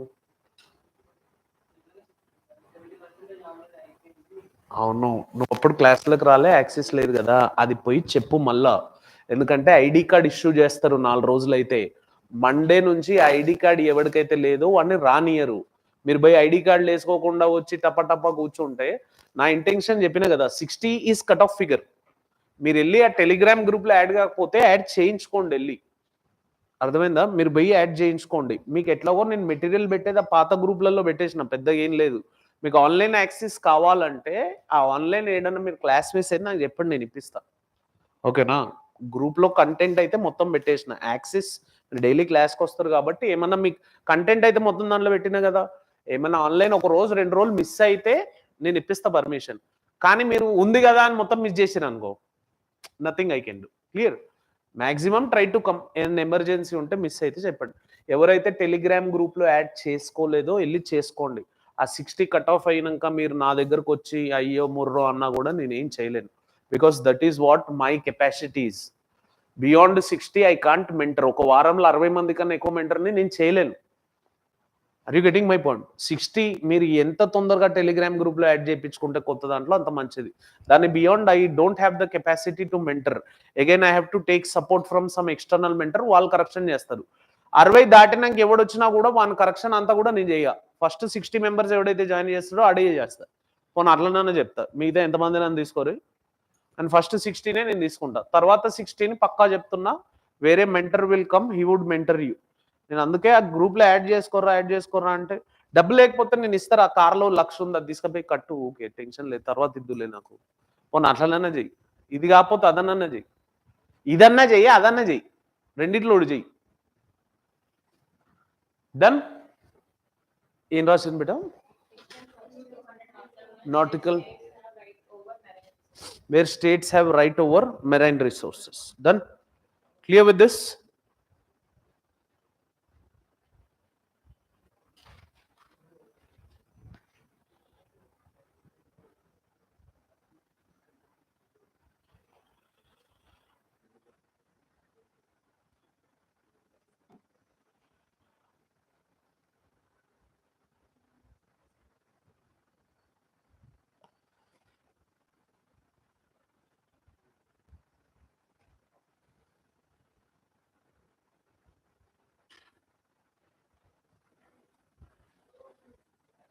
Done? Shall we move further? అయితే బయోజియోగ్రఫీలో చూద్దాం సార్. బయోజియోగ్రఫీ అంటే ఏం చెప్పిన sir? What is biogeography? Studying about formation of soils కదా. బయోజియోగ్రఫీలో కొన్ని కీ టర్మినాలజీస్ ఉన్నాయి. Soil erosion,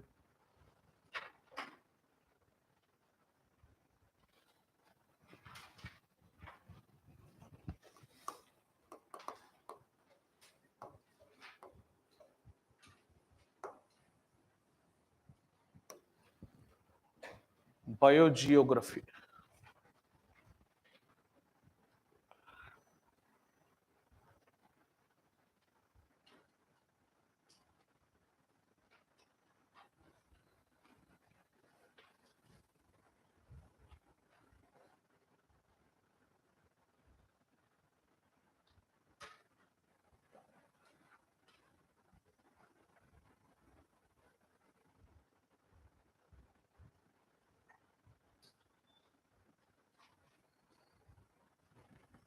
clear. బయోజియోగ్రఫీ, దీనిలో we have correlation of both biogeography and environmental geography అని పెట్టండి సార్, బికాస్ సపరేటిజం కన్నా కలిపి చదివితే బెటర్. ఎన్వైర్మెంటల్ జోగ్రఫీ, దీనిలో కీ టర్మినాలజీస్ చూద్దాం sir.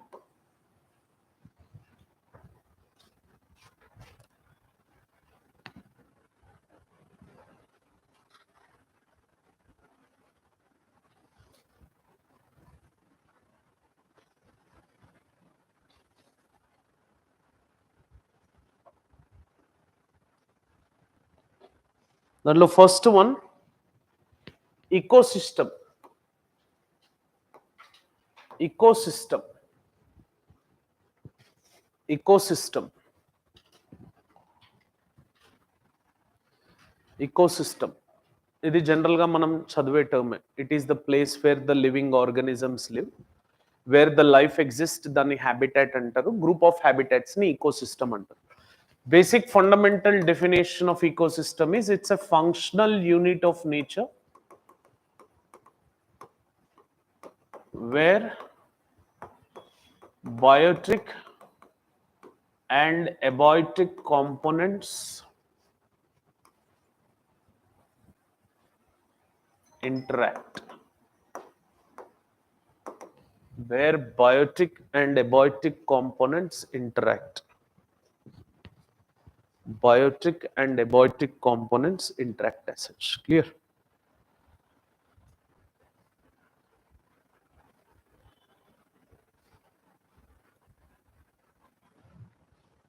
Got this point?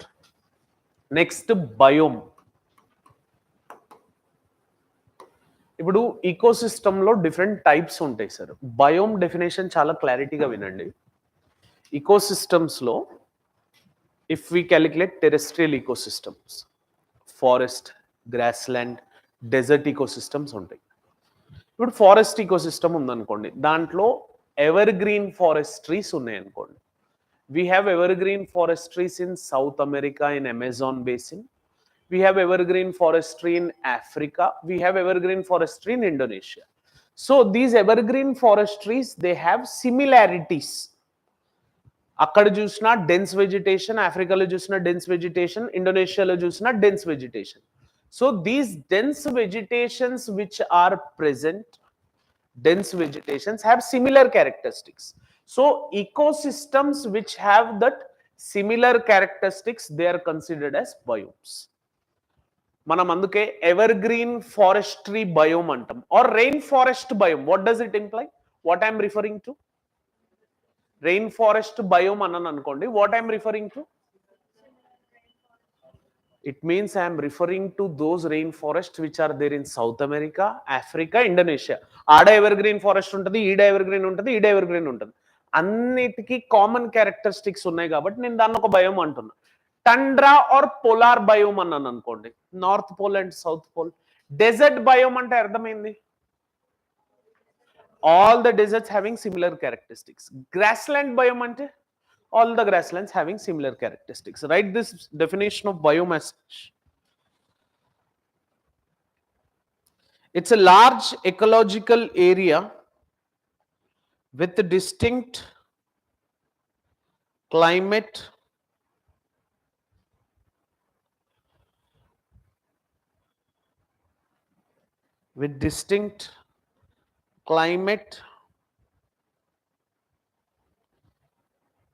flora and fauna,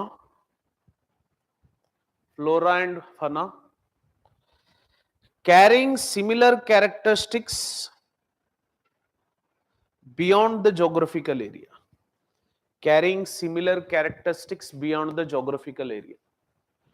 Carrying the similar characteristics beyond the geographical area. Okay, now? Got this point, sir? Biome clear?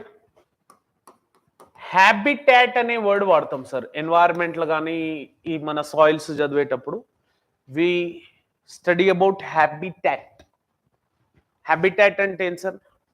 నేను మొన్న ఒక రెస్టారెంట్కి వెళ్ళిన గచ్చిబౌలిలో, రూరల్ హ్యాబిటాట్ అని ఉంది. అంటే దాని అర్థమైంది అంటే వాడు రూరల్ సెటప్ని ఈడ పెట్టిండు. So is resembling that particular rural setup here. Habitat ante something which has the resemblance. When would be that something resemblance happen is when it is a physical address of an organism. For example, Gyre National Park unsar. It's an habitat for Asiatic lions. Mana Nilgiri Biosphere Reserve undi. It is an habitat for Nilgiri Thar, or it's an habitat for lion-tailed maki. Assam lo Manas National Park undi. It's an habitat for golden langur. Kaziranga National Park, it's an habitat for one-horned rhinoceros. Sundarban is a habitat for crocodile Royal Bengal tiger. Adi marchipoyi crocodile antarendi. Royal Bengal tiger, sir. Are you getting this? So here we are referring to some physical address of an organism. Clear? Habitat refers to physical address of an organism. Habitat refers to physical address of an organism. Okay, now? Done? Inko two key terminologies వస్తాయి sir ఇక్కడ. Ecological niche అంటాం sir. Have you heard this term, ecological niche? ఇప్పుడు ప్రతి జీవి, every living organism or let it be flora and fauna, పుట్టినందుకు దానికి function ఉంటుందా? What is the function of tiger? To do watchman job in forest. ఏం hunt చేస్తుంది మనుషులనా? Primary producers ని hunt చేస్తుంది. ప్రైమరీ ప్రొడ్యూసర్స్ గ్రీన్ ప్లాంట్స్, అది ఆకులు అల్మల తినదు. ప్రైమరీ కన్స్యూమర్స్ కానీ. See in an ecosystem we have one tabular tropical level which explains about the structural hierarchy. దానికి కూడా హైరార్కీ, మనకి గవర్నమెంట్ ఇడ సెటప్ హైరార్కీ ఎట్లనో primary producer, primary consumer, secondary consumer, tertiary consumer, omnivores. General tabular కాలంలో కూర్చునేది ఎట్లా. What is the role of this tertiary consumer or so called as carnivore is not to increase the population of primary consumers or secondary consumers, because if primary consumers increase, they will eat most amount of grasses, green plants. Then when grasses and green plants are completely cleared of, what will happen? The amount of insolation falling on the earth's surface differs, and hence it leads to global warming. Anduke maintenance of population is the task of this tiger or leopard or cheetah or lion. అందుకే deer ని hunt చేస్తుంటే lion, మనం lion support చేయాలి. మనం deer support చేస్తే చాతగానోళ్ళం అవుతాం. In an ecosystem survival we have to support tiger. We have to support tiger. Are you getting this point, everyone? So in this particular consideration, this is very, very important. Very, very important. అంటే tiger కో role ఉందా? Dear కో role ఏంటి? ఆ పైన gross, పెరిగిన gross ని trim చేసి తినేయడం, ఎక్కువ ఓవర్ గ్రాసింగ్ అవ్వకుండా. అట్లా ఎవ్రీ స్పీసీ. జిరాఫీ రోల్ ఏంటి సార్? టాల్ ట్రీస్ పైన ఉన్న లీవ్స్ ని తినడం. సార్ ఎలిఫెంట్ రోల్ ఏంటి సార్? నడుచుకుంటూ వెళ్ళి కాళ్ళతో తొక్కిన న్యూట్రియంట్స్ ని ఇంకో చోటకి రీప్లేస్ చేయడం. అట్లా every species has one functional role. If it is having one functional role, it will sit at some hierarchical level in this tropical level. So the position of an organism in the tropic level and the functional role which it has, it is called as ecological niche, which is different for different species. Everyone is getting this point? మనుషులకున్న role ఏంటి sir? Environment protect చేయాలి. మనం ఏం చేస్తున్నాం? Rather than protecting, we are destroying that particular element. You can write this point like ecological niche refers to the unique functional role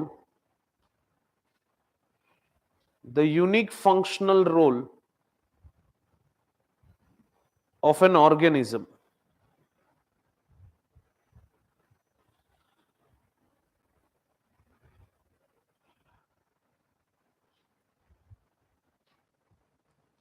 and its position in the tropic level. And its position in the tropic level.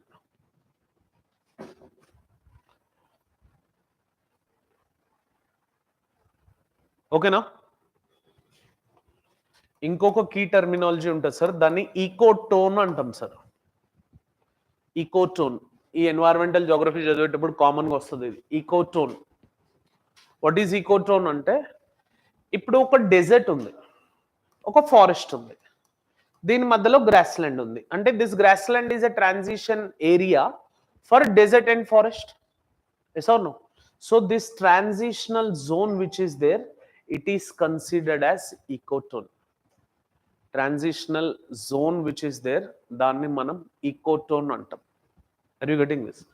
ఎందుకు చదవాలి sir అసలు ఈకోటోన్ నేను ఎందుకు గుర్తించాలి అంటే, from desert some species come and live in grassland, from forestry some species come and live in grassland. So here what would happen is, this grassland would finally end up having more species than desert and forest. So biodiversity of grassland is more than forest and desert. So manam biodiversity ekkuna region ni focus cheyali kada, hence we are focusing on ecotone. Ecotone. Are you getting this point everyone?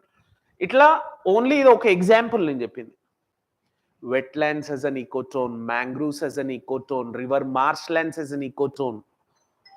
All ecotones are part of the improvement of biodiversity. It's simply a transition zone between two geographical areas or two ecosystems. Danni ecotone antam. Got this point sir everyone? Ecotone gurinchi rayandi sir. Ecotone, it refers to the transitional zone between two ecosystems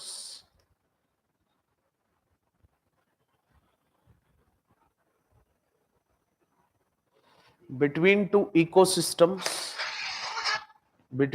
ecosystems rich in species diversity. Venu 3:30 వరకు వస్తా నేను, ఒక 15 minutes.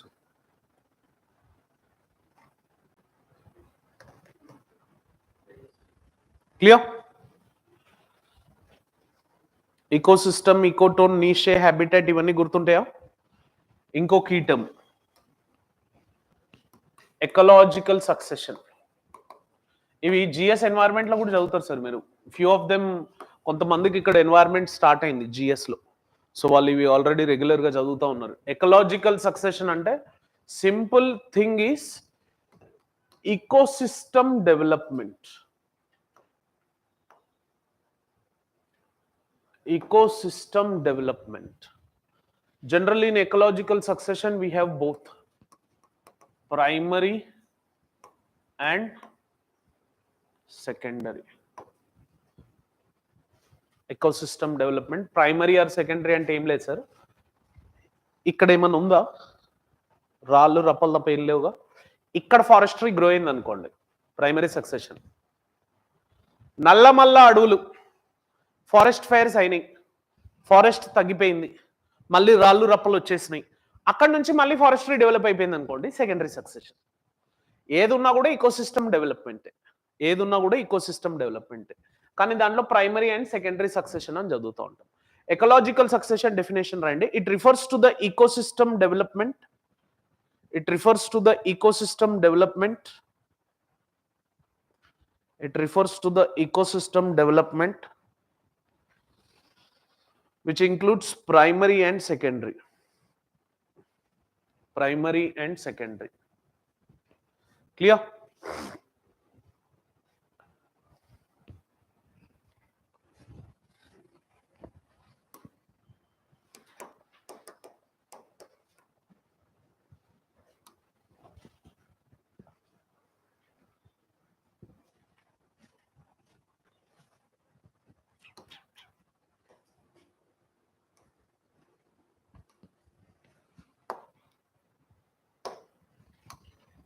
ఇప్పుడు ఇట్లా ఉందనుకోండి, దీన్ని ఏ succession అంటాం sir? Primary succession. ఏం లేవు, రాళ్ళు రప్పలు తప్ప. స్లోగా లైకెన్స్ గ్రో అయినాయి, తర్వాత స్మాల్ యాన్యువల్ ప్లాంట్స్ గ్రో అయినాయి, లైకెన్స్ గ్రో అయినాయి, grasses, shrubs, shade tolerant trees ఇవన్నీ గ్రో అయినాయి. అంటే ఆ లాస్ట్ స్టేజ్ వరకు రీచ్ అయింది, ఎకలాజికల్ సక్సెషన్ అయింది. సో దీన్ని ప్రైమరీ సక్సెషన్ అంటారు. అదే ఆల్రెడీ ఇక్కడ ట్రీస్ ఉండి అవి ఫారెస్ట్ ఫైర్ అయ్యి మళ్ళీ అవి రాళ్ళు రప్పలుగా మారి అక్కడ నుంచి స్టార్ట్ అయితే సెకండరీ సక్సెషన్ అంటారు.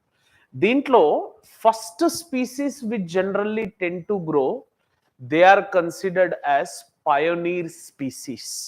ఇది కూడా మోస్ట్ ఇంపార్టెంట్ సార్. దీంట్లో రాయండి ఎకలాజికల్ సక్సెషన్ లో pioneer species, those species which are found in the initial stages of, those species which are found in initial stages of ecological succession, they are called as pioneer species. Those species which are part of the ecological succession in the initial stages are called as pioneer species.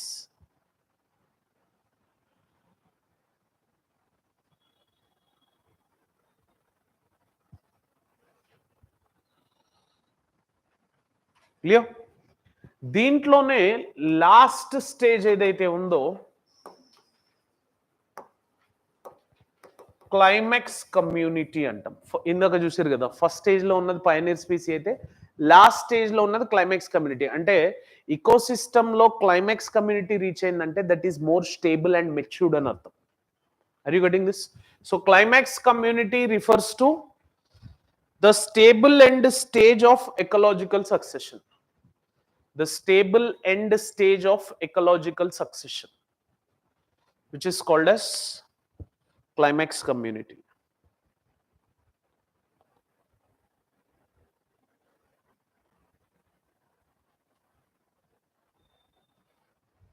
Okay na?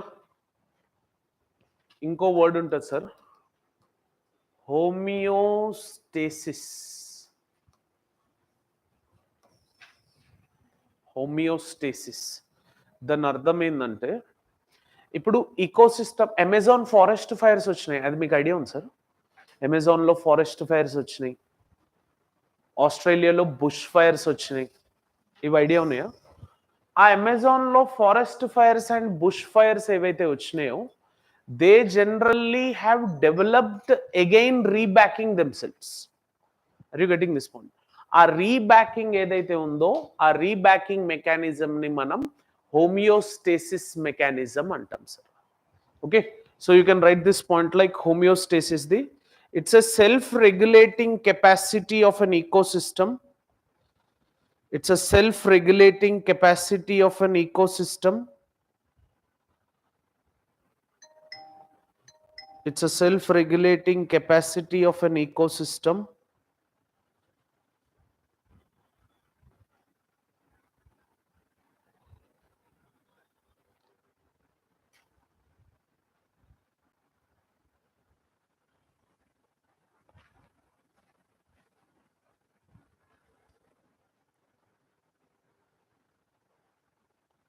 to maintain stability.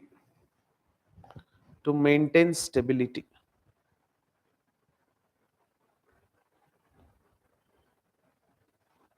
Okay now?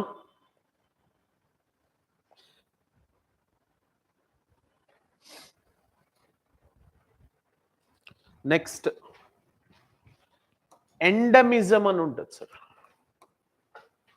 Endemism విన్నారా ఇది ఎప్పుడన్నా? Endemism అంటే కొన్ని species ఎట్లుంటాయి అంటే sir, which are available in that geographical area itself, which are not found anywhere else. వాటిని endemic species or endemism అంటాం sir. So endemism definition రాయండి. The species which are unique to, the species which are unique to, the species which are unique to specific geographic location, specific geographic location are called as endemism, is considered as endemism, is considered as endemism. Done?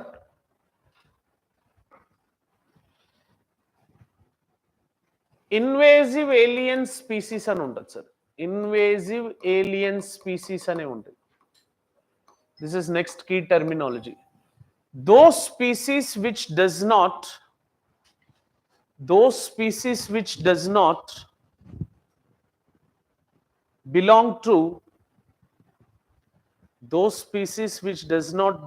to that ecosystem intentionally or unintentionally they are added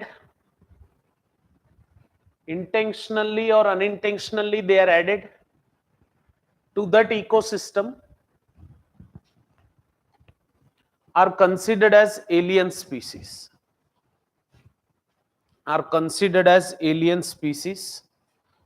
which hinders the growth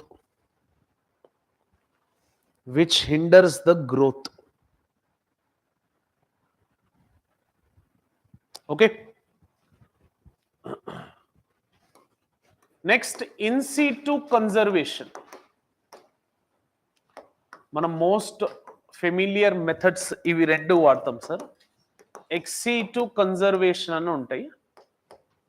what do you meant by this అంటే, for example ఇప్పుడు మీరు టైగర్ని protect చేయాలనుకోండి, ఆ ఫారెస్ట్రీని ఒక tiger reserve గానో wildlife sanctuary గానో నేషనల్ పార్క్ గానో డిక్లేర్ చేశారనుకోండి, it's an in situ conservation method. We are not removing tiger from its own habitat, we are rather protecting the entire habitat to protect the tiger. This is in situ conservation. Ex situ conservation is if there is no chance that tiger is not protected there, if we are lifting that particular tiger from that particular region and protecting somewhere else in artificial component, that is considered as ex situ conservation method. So if we are protecting that species in its own habitat in situ, away from the habitat in artificially created habitat, that is ex situ. Zoological parks are examples of ex situ. National parks are examples of in situ. Please do write the definition. In situ conservation, protection of a particular species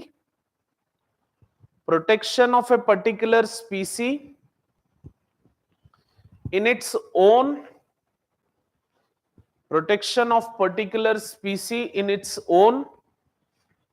habitat.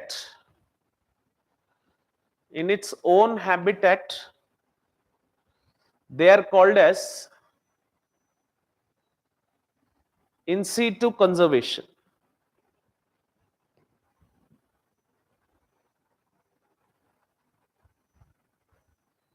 Done. Next, ex situ conservation refers to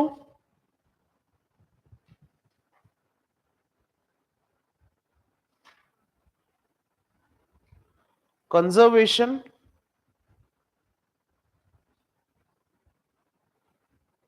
which happens in an artificial habitat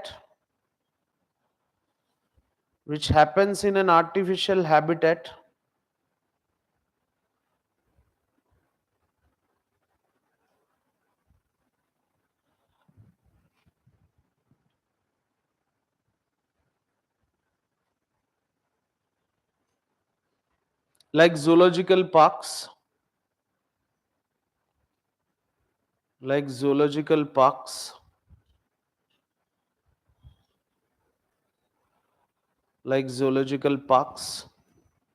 that is ex situ conservation.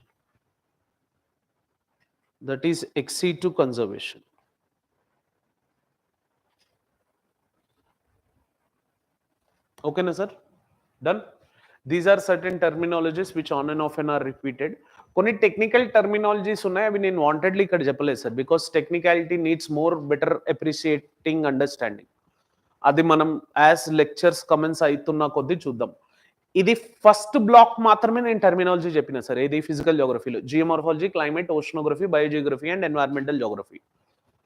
Human జియోగ్రఫీకి కొంచెం separate terminology ఉంటుంది.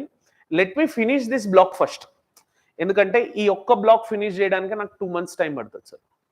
మిగతా అంతా easy, ఆ economic Geography ఇదంతా easy అయిపోతుంది, కానీ this requires technical understanding.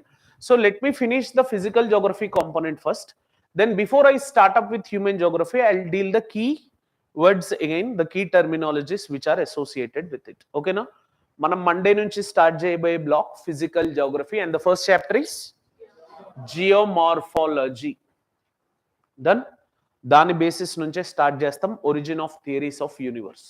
దాంట్లో ఉన్న కొన్ని థియరీస్ని మనం రెట్రోస్పెక్షన్గా వాళ్ళు ఇచ్చిన ఎజంప్షన్స్ ఏంటి అవి చూస్తూ ముందుకెళ్తాం. ఓకేనా? రేపు ఏముంది సార్ షెడ్యూల్లో? మ్యాపింగ్ కదా, ఇండియన్ మ్యాప్, వరల్డ్ మ్యాప్. రేపు ఎల్లుండి పర్ఫెక్ట్ అయిపోదాం. ఫస్ట్ మీరు ఏం చేస్తారంటే get 10 A4 sheets with you. A4 sheets తీసుకొని రండి సార్. 10 A4 షీట్లు పట్టుకొని రండి వరల్డ్ మ్యాప్కి, ఇండియన్ మ్యాప్కి. రేపు ఫస్ట్ మనం వరల్డ్ మ్యాప్ ప్రాక్టీస్ చేద్దాం క్లాస్లోనే. వరల్డ్ మ్యాప్ ఎలా వేయాలి, ఎక్కడి నుంచి స్టార్ట్ చేయాలి, ఒక్కొక్క కాంటినెంట్లో మనం ఎట్లాంటి మార్కింగ్స్ ఇచ్చుకోవాలి అవి నేను రేపు చెప్తాను. Bring Oxford student atlas also with you. A4 sheets 10 తీసుకొని రండి. Oxford student atlas. రేపు ఎల్లుండి మ్యాపింగ్ మీద కూర్చుందాం సార్ 4 hours. ఎందుకంటే ముందుకు వెళ్ళినాక నేను మళ్ళీ మధ్యలో క్లాస్లో వరల్డ్ మ్యాప్ ఇట్లా వేయండి, వరల్డ్ మ్యాప్ ఇట్లా వేయండి, ఆ టైం వేస్ట్ చెంచాగిరి వద్దు. ఇనీషియల్గా ఫస్టే నేర్చుకోండి ఆ మ్యాపింగ్ ఎట్లా డ్రా చేయాలనేది. You might be worst but at least I will bring you at moderate phase. Not excellent, at least moderate. అది వరల్డ్ మ్యాప్ అని అవతలడు గుర్తిస్తాడు. అక్కడ దాకా అయితే I can bring you. Extraordinary I can't make. Curvature, cartography అంతా నేర్పిలేను కానీ బట్ అది వరల్డ్ మ్యాప్ అని అవతలడు గుర్తిస్తాడు. That I will make it. 10 A4 sheets తీసుకొని రండి. ఫ్రైడే రోజు కేస్ స్టడీస్. నేను చెప్పినట్టే ఆ ఫైల్ని నేను ఈవినింగ్ వరకు నేను మీకు గ్రూప్లో షేర్ చేస్తాను. ఆ పర్టికులర్ దాంట్లో కేస్ స్టడీస్ ఉంటే అవి చూసుకోండి. డన్. చలో, థ్యాంక్ యూ.